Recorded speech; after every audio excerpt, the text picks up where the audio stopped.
नमस्कार, मी doctor Meghashree Girish Deshmukh, Shushrusha hospital एक्सी टेस्ट बेबी सेंटर, चिखलवाडी कॉल, नांदेड इथून.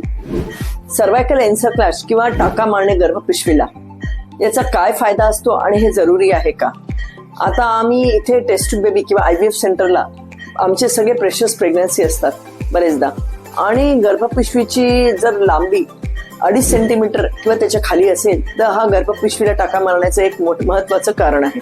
पण आधीचे अबॉर्शन असतील, जर 3 महिने झाल्यावर, किंवा काही पेशंटमध्ये वारंवार गर्भपात होतो आहे किंवा 7व्या महिन्यात डिलिव्हरी होत आहे, अशा पेशंटला तर टाका मारणं जरुरी आहे. जर बाकीच्या ब्लड टेस्ट त्यांच्या नॉर्मल असतील आणि सोनोग्राफीमध्ये काही ॲबनॉर्मॅलिटी नसेल तर मग या पेशंटला आम्ही गर्भपिशवीला टाका मारतो. तर आजकाल टेपनी, आम्ही मर्सिलिन टेपनी टाका मारतो.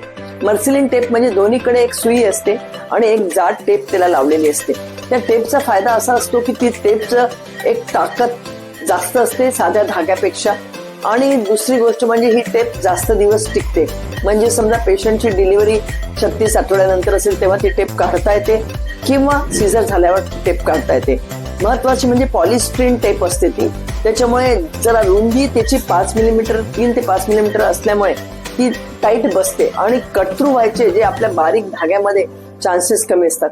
हो, काही कारण असतो, कधी कधी आम्हाला साधा प्रोलिन किंवा सिल्क पण मारावा लागतो, पण जनरली आम्ही इथे मर्सिलिन टेप मारतो जेणेकरून ते टाईटली बसावं आणि पूर्ण 9 महिने पेशंटचे जावे म्हणून.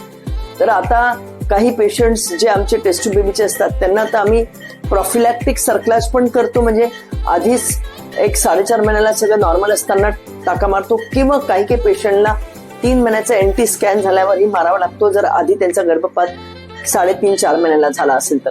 पण टेप हे एक चांगलं साधन आहे ज्याच्याने की 90% तुम्हाला एक हे मिळते, तुम्हाला आधार मिळतो आणि प्रेग्नन्सी 9 महिन्यापर्यंत जाऊ शकते. धन्यवाद.